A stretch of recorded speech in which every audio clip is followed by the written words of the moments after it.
ፍጹም ሰላም የሰፈነበት ለሺህ ዓመታት የሚቆይ የምድር ላይ መንግሥት። ይህንን ስንሰማ እኮ አእምሯችን ወደ ተረት ነው የሚሄደው። አዎ፣ ወደ ምናብ ዓለም። ነገር ግን ዛሬ የምንመረምራቸው ምንጮች ይህንን እንደ ተረት አይገልጹት። በፍጹም። ይልቁንም ልክ እንደ አንድ ትልቅ ምስል ፐዝል ነው የሚያዩት። ፐዝል? አዎ። ቁርጥራጮቹ በተለያዩ የመጽሐፍ ቅዱስ ክፍሎች ውስጥ ተበታትነው የተቀመጡ እና የዛሬው ዓላማችን እነዚህን ቁርጥራጮች አንድ ላይ ማምጣት ነው። እሺ። ያኔ ምንጮቹ ስለዚህ አስደናቂ ዘመን የሚስሉትን ሙሉ ምስል ለማየት እንሞክራለን። በጣም ጥሩ። እንግዲያው እስኪ እነዚህን ፍንጮች እንከተል። በዚህ ጥልቅ ምርምር ይህ የሺህ ዓመት መንግሥት ምን እንደሚመሰል፣ መቼ እንደሚመጣ እና እነማን እንደሚኖሩበት ቢዲዩቅ እነማን እንደሚኖሩበት እንፈትሻለን። ከመሰረቱን ጀምር። ይህ መንግሥት ሲባል ምን ማለት ነው? እንደሁ ጦርነት የሌለበት ዘመን ማለት ብቻ ነው? ያው ከዚያ እጅግ የላቀ ነው። ምንጮቹ የሚስሉት ምስል የሰው ልጅ ብቻ ሳይሆን ተፈጥሮ ራሷ የምትለዋወጥበት ዘመን ነው። ተፈጥሮ ራሷ? አዎ። ለምሳሌ ኢሳይያስ መጽሐፍ ላይ ስናይ ሰይፋቸውን ማረሻ ጦራቸውንም ማጭድ ለማድረግ ይቀጠቅጣሉ ይላል። ይሄ የፖለቲካ ሰላም ነው። ልክ ነው። ግን ከዚያም አልፎ ተኩላ ከበግ ጠቦት ጋር ይቀመጣል፣ ነብርም ከፍየል ጠቦት ጋር ይተኛል ይላል። እንዲያውም አንበሳም እንደ በሬ ገለባ ይበላል ይላል። ቆይ፣ ይህ ማለት እኮ የእንስሳት ዓለም መሰረታዊ ባህሪ ይቀየራል ማለት ነው። ሙሉ በሙሉ አዳኝና ታዳኝ የሚለው ሕግ ይሻራል።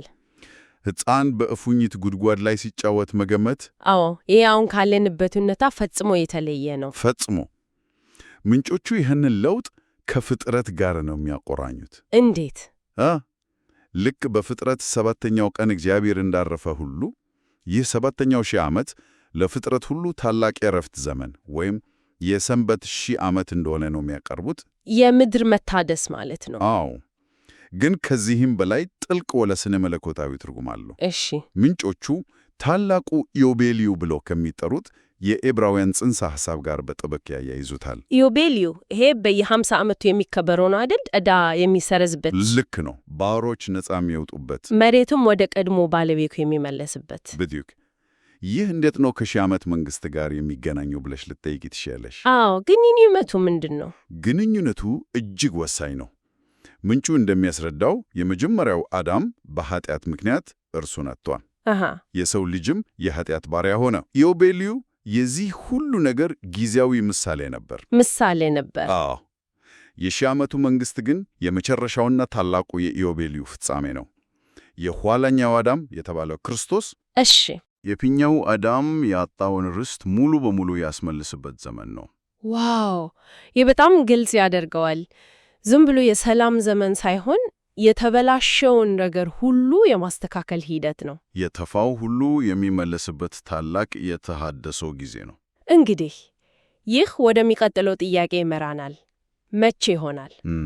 ብዙ ጊዜ እንዲህ አይነት ትንቢታዊ ጉዳዮች ላይ የጊዜ ስሌት ማስቀመጥ በጣም አከራካሪ ነው። በጣም አከራካሪ ነው።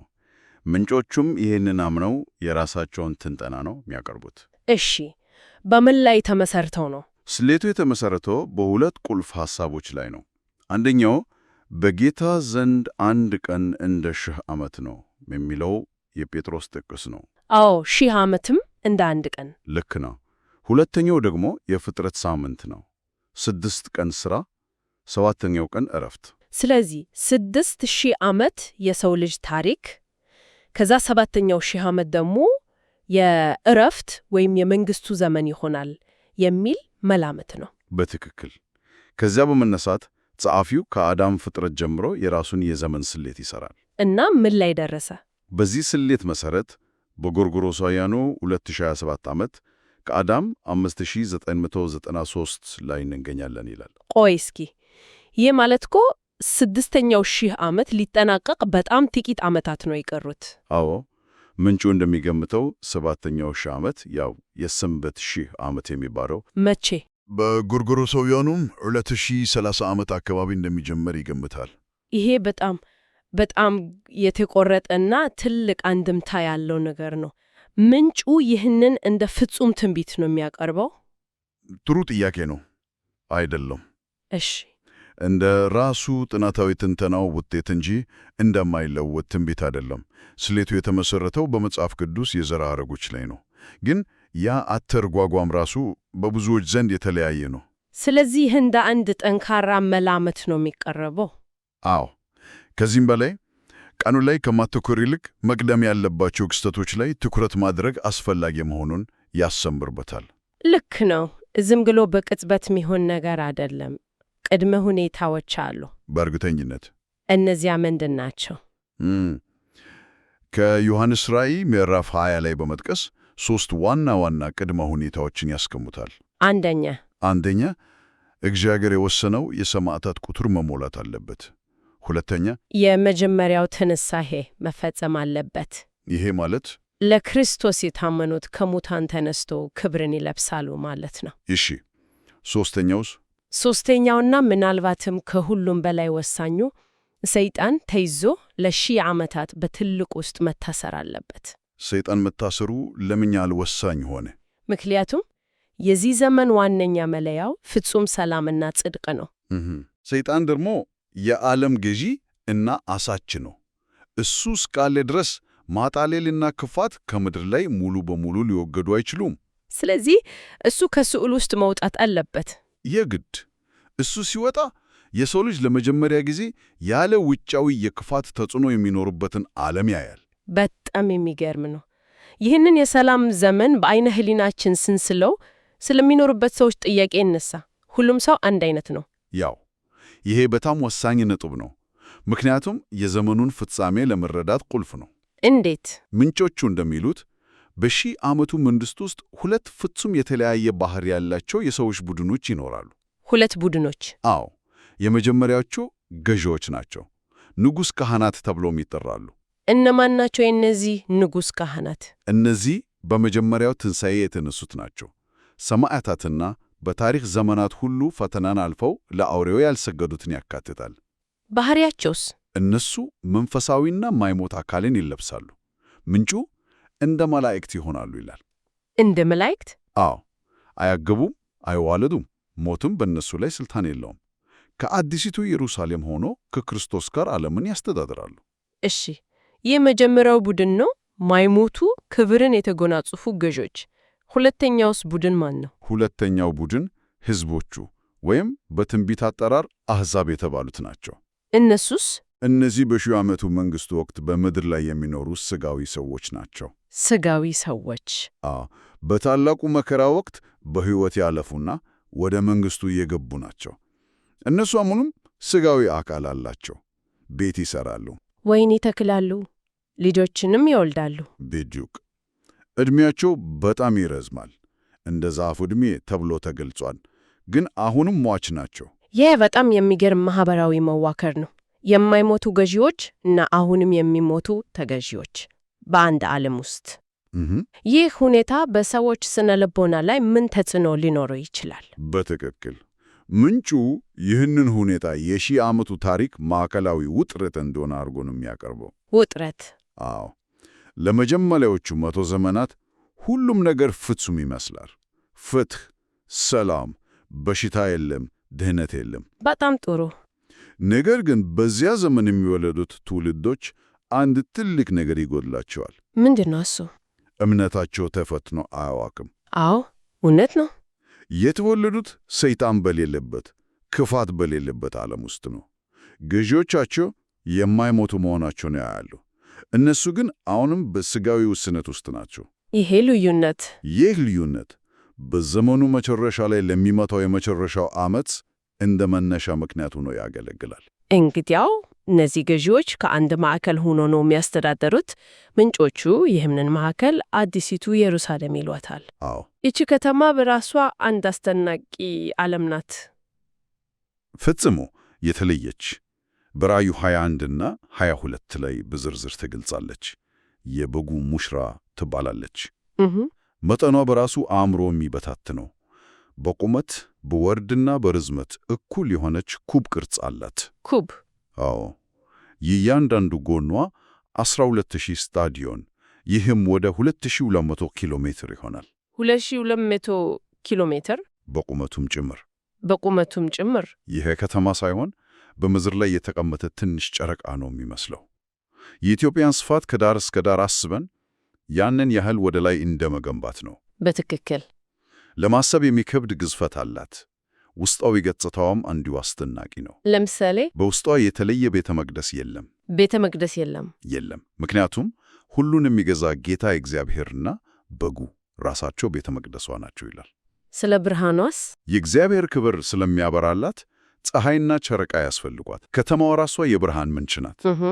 ከዚያች ከተማ የሚወጣው ብርሃን ነው በምድር ላይ ላሉት አሕዛብ የሚያበራው። በተጨማሪም ከእግዚአብሔር ዙፋን የሚፈስ የሕይወት ውሃ ወንዝ አለ። በወንዙ ዳር ደግሞ የሕይወት ዛፍ አለ። እና ቅጠሎቹ? አዎ፣ የማይሞቱት ገዢዎች ይህንን አያስፈልጋቸውም። ነገር ግን በምድር ላይ የሚኖሩት ሕዝቦች ሟች ስለሆኑ ከዚች ከተማ በሚወጣው በረከት ላይ ጥገኛ ናቸው። እሺ፣ ታሪኩን እንቀጥል። የሺህ ዓመት መንግሥት የሚለው ስያሜ በራሱ ጊዜ የጊዜያዊ መሆኑን ያመለክታል። ልክ ነው። ይህ ፍጹም ሰላም የሰፈነበት ዘመን እንዴት ነው ፍጻሜውን የሚያገኘው? ምንጩ በራእይ 20 ላይ የተገለጸውን የፍጻሜውን ክስተት በዝርዝር ያስቀምጣል። ሺው ዓመት ሲያልቅ ምን ይሆናል? ለአጭር ጊዜ ሰይጣን ከእስራቱ ይፈታል። ለምን? ያው አንድ የመጨረሻ ጥያቄን ለመመለስ ነው። የሰው ልጅ ያለ ምንም የክፋት ተጽዕኖ በፍጹም ሰላምና ፍትህ ውስጥ ኖሮ እንኳን በራሱ ፍቃድ እግዚአብሔርን ይመርጣል ወይ? ቅድም የጠቀስነው የሁለቱ ቡድኖች ልዩነት እዚህ ላይ ነው ወሳኝ የሚሆነው ማለት ነው። ነጥቡ እሱ ነው። ሰይጣን ሲፈታ በቀጥታ የሚያስተውለው በሺው ዓመቱ የተወለዱትን እምነታቸው ገና ያልተፈተነውን አሕዛብ ነው። እሺ፣ ሰይጣን የሚጠቀምበት የማታለያ ስልት ቅድም ያነሳነውን ጥያቄ ነው። እነዚህ የማይሞቱ ገዢዎች ከእናንተ በምን ይሻላሉ? ለምንድነው እነሱ በክብር ሆነው እናንተ በሥጋዊ ውስንነት የምትኖሩት? የሚል የቅሬታና የአመፅ መንፈስ ይቀሰቅሳል። ይሄ በጣም የሚገርም ነው። ፍጹም በሆነ ዓለም ውስጥ እንኳን የቅናትና የአመፅ ዘር ሊበቅል ይችላል ማለት ነው። አዎ፣ ውጤቱም እጅግ ብዙ ሕዝብ፣ መጽሐፉ ቁጥራቸው እንደ ባህር አሸዋ ነው የሚለው፣ ወይኔ በሰይጣን ማታለያ ይወድቃሉ። ከዚያም የቅዱሳንን ሰፈር እና የተወደደችውን ከተማ ያው አዲሲቱን ኢየሩሳሌምን የክዋታል የመጨረሻው ጥልቅ ጦርነት ማለት ነው። አመፅ ነው፣ ግን ጦርነት ተብሎ ሊገለጽ አይችልም። ለምን? ምክንያቱም ምንም አይነት ውጊያ አይኖርም። አመፀኞቹ ከተማዋን እንደከበቡ ከሰማይ እሳት ወርዳ በላቸው ነው የሚለው። በቅጽበት ይጠናቀቃል ማለት ነው። በቅጽበት። ይህ ክስተት ሰይጣንንና ተከታታዮቹን ወደ መጨረሻው ፍርድ ይመራቸዋል። ይህም የሰው ልጅን የምድራዊ ታሪክ ምዕራፍ ይዘጋል። እንግዲያው ከዛሬው ጥልቅ ምርምራችን ያገኘናቸውን ነጥቦች ስናጠቃልል ምንጮቹ የሚስሉት ስዕል ዝም ብሎ ሰማይ በምድር አይደለም። ይልቁንም አንድ የተወሰነ ዓላማ ያለው የሽግግር ዘመን ነው። የሺህ ዓመት የሰላም ዘመን፣ የተተነተነ የጊዜ ስሌት። ሁለት አይነት ነዋሪዎች፣ የማይሞቱ ገዢዎች፣ እምነታቸው ያልተፈተነ ሥጋዊ ሕዝብ እና በዘመኑ መጨረሻ ላይ የሚመጣ የመጨረሻ የፍቃድ ፈተና መኖሩን ተመልክተናል። በአጭሩ የዚህ ጽሑፍ ዋና ስነ መለኮታዊ ሐሳብ ከዘላለማዊ ሁኔታ በፊት እግዚአብሔር የሰጣቸው የተስፋ ቃላት በምድር ላይ ቃል በቃል የሚፈጸሙበት የተሃድሶ ዘመን መኖሩን ማሳየት ነው። የመጀመሪያው አዳም ያጣው ነገር ሁሉ የሚመለስበት በዲቅ ታላቁ የኢዮቤልዩ ፍጻሜ። ነገር ግን የሰው ልጅ የሞራል ነጻነት እስከ መጨረሻው የሚከበርበትና የሚፈተንበት ዘመንም ነው። ኢደሞር ወደ መጨረሻው የማሰለሲያ ነጥብ ያመጣናል። እሺ፣ በአራተኛው ቀን እረፍት ለሚመጣው ታላቅ የፍጥረት ሁሉ እረፍት ምሳሌና ትላን ነው ይላል። ይህንን ከግምት ውስጥ ስናስገባ ሳምንታዊውን የእረፍት ቀን ከሥራ ማረፊያነት ወይም ከሃይማኖታዊ ግዴታነት ባለፈ መጪውን የተመለሰ ዓለም የምናስታውስበት እና የምናውጅበት ሕያው ምሳሌያዊ መግለጫ አድርጎ ማየት ስለ እረፍት ቀን ያለንን አመለካከት እና አከባበር እንዴት ሊቀይረው ይችላል?